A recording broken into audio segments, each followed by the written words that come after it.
쿠마 아도나이 베야푸츠 오예베카 베야누스 메사네카 미파네카. 여호와여 일어나사 주의 대적들을 흩으시고 주를 미워하는 자가 주 앞에서 도망하게 하소서. 샬롬 생각하는 성경 홀리아미입니다. 오늘부터 새로운 테라 포션이 시작되는데 이번 주는 더블 포션 기간으로 두 주제어를 함께 나누는 시간입니다. 이번 주 생각해 볼 두 주제어는 마토트와 마스에입니다. 마토트는 마테, 나뭇가지, 막대기라는 단어에서 파생되었는데 12가지로 나누어진 이스라엘의 지파들을 의미합니다. 그리고 마스에는 마사, 출발, 행진이라는 단어에서 파생되었는데 이동 경로, 여정, 노정을 의미합니다. 그런데 이번 주는 더블 포션으로 마토트와 마스에를 함께 생각해야 하는 주간이기 때문에 이스라엘의 지파들 또는 하나님께 속한 자들의 신앙 여정에 대한 내용으로 이해할 수 있습니다. 참고로 이번 주가 민수기 토라 포션의 마지막 주간이고 다음 주부터 신명기 토라 포션으로 넘어가니까 민수기 내용들을 잘 정리해보는 이번 한 주를 보내시길 축복합니다. 오늘의 말씀을 어떠한 목적과 개념을 정리하지 않고 읽으면 뭔가 하나님께서 남자와 여자를 차별하는 느낌을 받게 되고 이스라엘과 이방인을 차별하여 이방인인 미디안 사람들을 학살하는 잔인한 신처럼 생각되기도 합니다.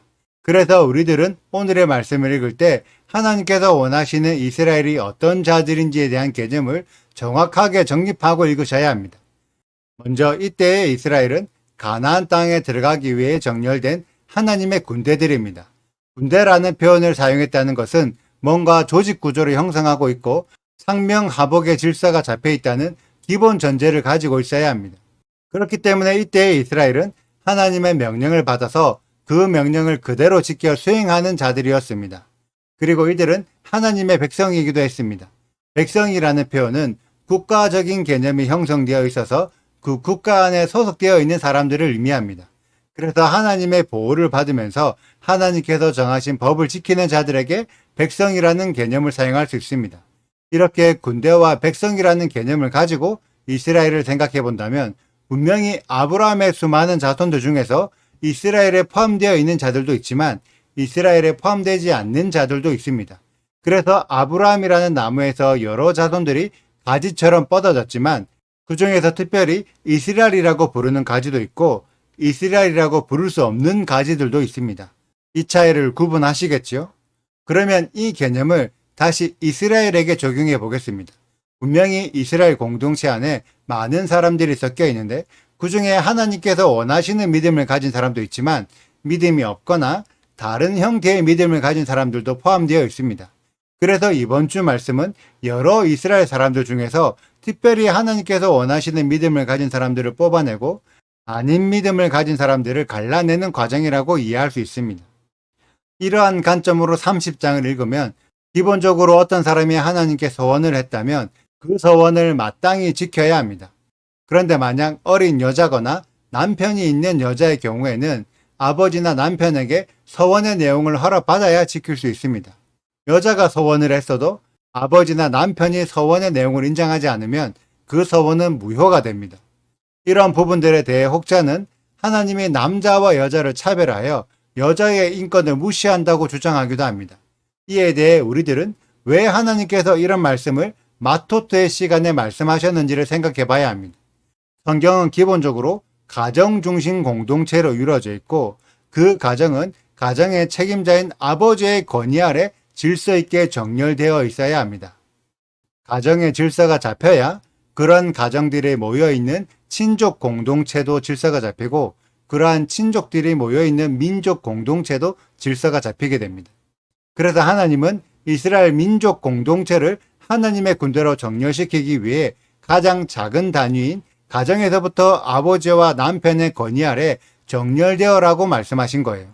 그래서 여자의 서원을 무시하는 것이 아니라 여자가 어떤 서원을 한다면 분명히 그 가정의 질서 안에서 서원을 해야 합니다. 그 가정의 질서에서 벗어난 서원을 한다면 가정을 책임지고 있는 아버지와 남편이 허용할 수 없다는 것을 알려주고 있습니다. 하나님은 이스라엘에게 이처럼 질서 안에서 정렬되는 훈련을 가정에서부터 시키고 있는 것입니다. 왜 이런 훈련을 해야 할까요? 그것은 우리들이 하나님의 자녀들이고 메시아의 신부들로 세워질 것이기 때문입니다. 하나님이 아버지시고 메시아가 남편이기 때문에 미리미리 하나님 아버지와 메시아 남편의 질서 안에서 정렬되고 순종하는 것을 배우는 거죠. 그러면 31장은 어떤 의미일까요?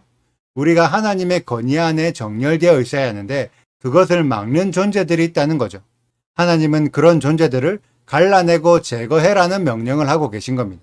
그래서 발라크의 시간에 이스라엘이 모압의 여자들과 음행하여 하나님의 질서에서 벗어나게 되었는데 그렇게 만든 모압과 미디안 사람들을 진멸하는 내용이 나옵니다.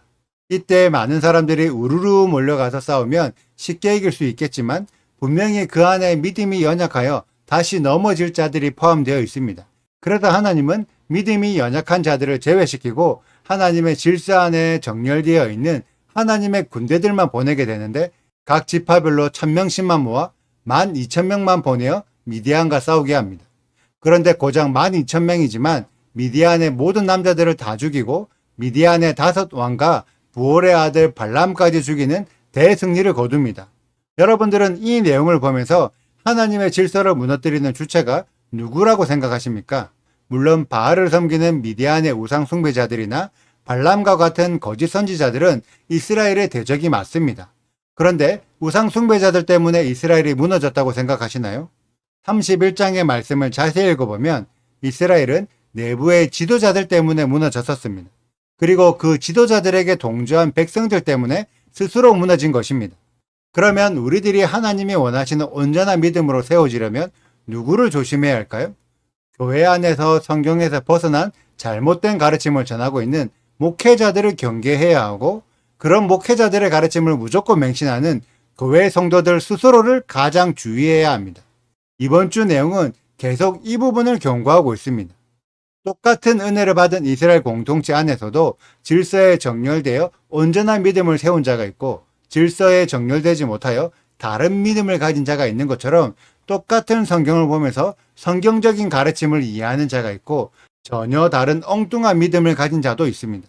결국 그 책임은 잘못 가르친 자가 책임지는 것이 아니라 잘못 배운 자, 제대로 가르쳐줘도 다르게 배운 자, 배울 생각을 하지 않아서 안 배운 자, 결국 스스로가 책임지는 것입니다. 저 역시도 몇 개월간 토라포션 말씀을 함께 나누고 있지만 제가 여러분들의 신앙을 책임져 주지 않습니다. 여러분들이 저의 나눔을 얼마나 집중해서 듣고 있는지 그것을 또 얼마나 자신의 믿음으로 확장시켜 나가는지는 결국 자기 스스로에게 달려 있습니다. 이번 주 말씀에 정말 집중해 보시길 바랍니다. 그러면 이번 한 주의 시간 동안 여러분들의 신앙이 180도 달라질 수도 있고 신앙의 단계가 몇 단계 업그레이드 될 수도 있습니다. 그러한 믿음의 여정 가운데 하나님께서 은혜를 부어주시는 거죠. 그러한 은혜를 발견하는 우리 홀리아미 가족들이 되시기를 축복합니다. 오늘의 영상은 여기까지입니다. 오늘의 말씀 읽으시고 질문이 있으시다면 언제든지 댓글로 남겨주세요. 오늘도 감사합니다. 샬롬! 모세가 이스라엘 자손 지파의 수령들에게 말하여 이르되 여호와의 명령이 이러하니라. 사람이 여호와께 서원하였거나 결심하고 서약하였으면 깨뜨리지 말고 그가 입으로 말한 대로 다 이행할 것이니라. 또 여자가 만일 어려서 그 아버지 집에 있을 때에 여호와께 서원한 일이나 스스로 결심하려고 한 일이 있다고 하자. 그의 아버지가 그의 서원이나 그가 결심한 서약을 듣고도 그에게 아무 말이 없으면 그의 모든 서원을 행할 것이요 그가 결심한 서약을 지킬 것이니라. 그러나 그의 아버지가 그것을 듣는 날에 허락하지 아니하면 그의 서원과 결심한 서약을 이루지 못할 것이니 그의 아버지가 허락하지 아니하였은즉 여호와께서 사하시리라. 또 혹시 남편을 맞을 때에 서원이나 결심한 서약을 경솔하게 그의 입술로 말하였으면 그의 남편이 그것을 듣고 그 듣는 날에 그에게 아무 말이 없으면 그 서원을 이행할 것이요 그가 결심한 서약을 지킬 것이니라. 그러나 그의 남편이 그것을 듣는 날에 허락하지 아니하면 그 서원과 결심하려고 경솔하게 입술로 말한 서약은 무효가 될 것이니 여호와께서 그 여자를 사하시리라. 과부나 이혼당한 여자의 서원이나 그가 결심한 모든 서약은 지킬 것이니라. 부녀가 혹시 그의 남편의 집에서 서원을 하였다든지 결심하고 서약을 하였다 하자. 그의 남편이 그것을 듣고도 아무 말이 없고 금하지 않으면 그 서원은 다 이행할 것이요 그가 결심한 서약은 다 지킬 것이니라. 그러나 그의 남편이 그것을 듣는 날에 무효하게 하면 그 서원과 결심한 일에 대하여 입술로 말한 것을 아무것도 이루지 못하나니 그의 남편이 그것을 무효하게 하였은즉 여호와께서 그 부녀를 사하시느니라. 모든 서원과 마음을 자제하기로 한 모든 서약은 그의 남편이 그것을 지키게도 할 수 있고 무효하게도 할 수 있으니 그의 남편이 여러 날이 지나도록 말이 없으면 아내의 서원과 스스로 결심한 일을 지키게 하는 것이니 이는 그가 그것을 들을 때에 그의 아내에게 아무 말도 아니하였으므로 지키게 됨이니라. 그러나 그의 남편이 들은 지 얼마 후에 그것을 무효하게 하면 그가 아내의 죄를 담당할 것이니라. 이는 여호와께서 모세에게 명령하신 규례니 남편이 아내에게 아버지가 자기 집에 있는 어린 딸에 대한 것이니라. 여호와께서 모세에게 말씀하여 이르시되 이스라엘 자손의 원수를 미디안에게 갚으라. 그 후에 내가 내 조상에게로 돌아가리라. 모세가 백성에게 말하여 이르되 너와 함께 있는 사람들 가운데서 전쟁에 나갈 사람들을 무장시키고 미디안을 치러 보내어 여호와의 원수를 갚되 이스라엘 모든 지파에게 각 지파에서 1000명씩을 전쟁에 보낼지니라 하매 각 지파에서 1000명씩 이스라엘 100만 명 중에서 12,000명을 택하여 무장을 시킨지라. 모세가 각 지파에 1000명씩 싸움에 보내되 제사장 엘르아살의 아들 비느하스에게 성소의 기구와 신호 나팔을 들려서 그들과 함께 전쟁에 보내매 그들이 여호와께서 모세에게 명령하신 대로 미디안을 쳐서 남자를 다 죽였고 그 죽인 자외에 미디안의 5성을 죽였으니 미디안의 왕들은 에위와 레김과 수로와 후로와 레바이며 또 부올의 아들 발람을 칼로 죽였더라. 이스라엘 자손이 미디안의 부녀들과 그들의 아이들을 사로잡고 그들의 가축과 양떼와 재물을 다 탈취하고 그들이 거처하는 성읍들과 촌락을 다 불사르고 탈취한 것, 노력한 것, 사람과 짐승을 다 빼앗으니라. 그들이 사로잡은 자와 노력한 것과 탈취한 것을 가지고 여리고 맞은편 요단 강과 모압 평지의 진영에 이르러 모세와 제사장 엘르아살과 이스라엘 자손의 회중에게로 나아오니라. 구독과 좋아요를 눌러주세요. 그리고 알림 설정도 해주시고요. 그리고 하트도 꼭 눌러주세요. 슈바 아도나이 리베보트 할레페 이스라엘 여호와여 이스라엘 천만인에게로 돌아오소서.